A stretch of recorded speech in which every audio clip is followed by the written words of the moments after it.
இந்த வாழைக்காவில் இந்த ரெசிபி மட்டும் பண்ணிடாதீங்க. ஏன்னா உடனே காலி ஆகிடும். நீங்கள் திருப்பி திருப்பி செஞ்சு கொடுத்துட்டே இருக்கணும். ஒரு 12 வாழைக்காய் வச்சிங்கன்னா கூட பத்தாது. அவ்வளோ கிறிஸ்பியாகவும் அவ்வளோ டேஸ்ட்டாகவும் இருக்கும் இது. வாங்க அது எப்படி செய்யுதுன்னு பார்த்துடலாம். இந்த வாழைக்காவை வந்து நான் ஒரு வாழைக்காய் தான் இன்றைக்கி எடுத்திருந்தேன். தெரியாமல் ஒன்று எடுத்துட்டேன்.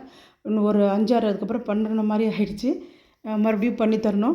இப்போது பாருங்கள், இந்த மாதிரி கட் பண்ணிக்கோங்க. நீல வாக்கில் கட் பண்ணிட்டிங்கன்னா நல்லா சின்னதாக நம்ம உருளைக்கிழங்குல ஃப்ரைஸ் பண்ணுறாங்க இல்லையா, ஃப்ரெஞ்ச் ஃப்ரை அந்த மாதிரி இருக்கும் இது சாப்பிட்றதுக்கு. இந்த மாதிரி நீல வாக்கில் கட் பண்ணிவிட்டு தண்ணியில் போட்டு நல்லா அலசிட்டு எடுத்துக்கணும். அவ்வளோதான். பாருங்கள், இந்த மாதிரி இருக்கணும். ரொம்பவும் மெல்லிசாவும் இல்லை, ரொம்ப மோட்டாவும் இல்லாமல் ஒரு மீடியமாக இப்படி உருளைக்கிழங்குல கட் பண்ணுற மாதிரியே தான் அதே மாதிரி கட் பண்ணி நீலவாக்கில் எடுத்து அலசி எடுத்து வச்சுக்கோங்க. தண்ணி இல்லாமல் பார்த்துக்கோங்க. அதுக்கப்புறம் ஒரு 1/2 டீஸ்பூன் அளவுக்கு மஞ்சள் பொடி, 2 டீஸ்பூன் அளவுக்கு தனி மிளகாத்தூள் சேர்க்குறேன். எங்களுக்கு கொஞ்சம் காரமாக இருக்கும், அதனால 2 ஸ்பூன் போதும். அப்புறம் உப்பு தேவையான அளவுக்கு 1/2 டீஸ்பூன் சரியாக போச்சு இதுக்கு ஒரு வாழைக்காவுக்கு. நல்லா கலந்து கொடுத்துக்கோங்க. கொடுத்துட்டு இப்போ வந்து மெயினே வந்து இந்த ரவை தான். ரவை போகிறதுனால ரொம்ப நேரம் கிறிஸ்பியாக இருக்கும்.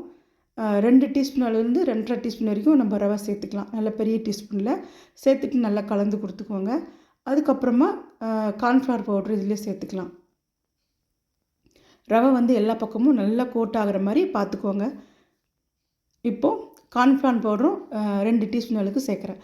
அதையும் சேர்த்துட்டு சோள மாவு 2 டீஸ்பூனுக்கு மேலே கூட சேர்த்துக்கோங்க. நம்ம இஷ்டம் தான். அது ட்ரையாக பண்ணி நம்ம இந்த இது பண்ணுவோம் இல்லையா, காலிஃப்ளவர், அதே மாதிரி தான். நல்லா அந்த மாதிரி கலந்து எடுத்துக்கோங்க. அவ்வளோதான். இப்போ கொஞ்சமாக கஸ்தூரி மேத்தி தூவிட்டு நல்லா கலந்து கொடுத்துட்டு ஸ்டவ்வில் எண்ணெய் வச்சுட்டு ஒரு 10 நிமிஷம் ஊற விட்ருங்க. அதுக்கப்புறமா செய்ய ஆரம்பிச்சிருங்க. ஏன்னா நல்லா ரவை ஊறி வரட்டும்.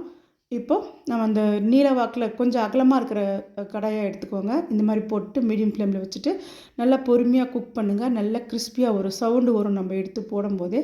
அந்த மாதிரி பார்த்துக்கோங்க. பாருங்கள், இன்னும் 2 நிமிஷத்தில் ரெடி ஆகிடும். அவ்வளோதான். எடுத்துகிட்டு இதே மாதிரி எல்லா வாழைக்காவையும் பொரித்து எடுத்துருங்க. சூப்பர் டேஸ்ட்டாக தயிர் சாதம், சாம்பார் சாதம், இல்லை சும்மாவே கூட டீக்கு வச்சு கொடுக்கலாம். பசங்களுக்கு ஸ்நாக்ஸாக கூட கட்டி கொடுத்துடலாம். இதை லஞ்சு ஸ்நாக்ஸ் டைமில் சாப்பிட்ற இன்ட்ரோல் பீரியடில் சாப்பிட்டோன்னு அது கூட ரொம்ப சூப்பராக இருக்கும். பாருங்கள், நான் பண்ணி காமிக்கிறேன் எப்படி நல்லா சத்தம் வருதுன்னு. அவ்வளோ கிறிஸ்பியாக இருக்கும் இது. மறக்காமல் நீங்களும் பொறுமையாக பார்த்துட்டு இதில் சொல்லியிருக்கிற மாதிரியே செய்யுங்க. ரொம்ப நல்லா வருது. நல்லா வந்துச்சு. நாங்கள் எங்கள் வீட்டில் செஞ்ச உடனே காலி ஆகிடுச்சு. தயிர் சாதத்துக்கு அவ்வளோ அட்டகாசமாக இருந்தது. லஞ்சுக்கு கட்டி கொடுத்தேன்.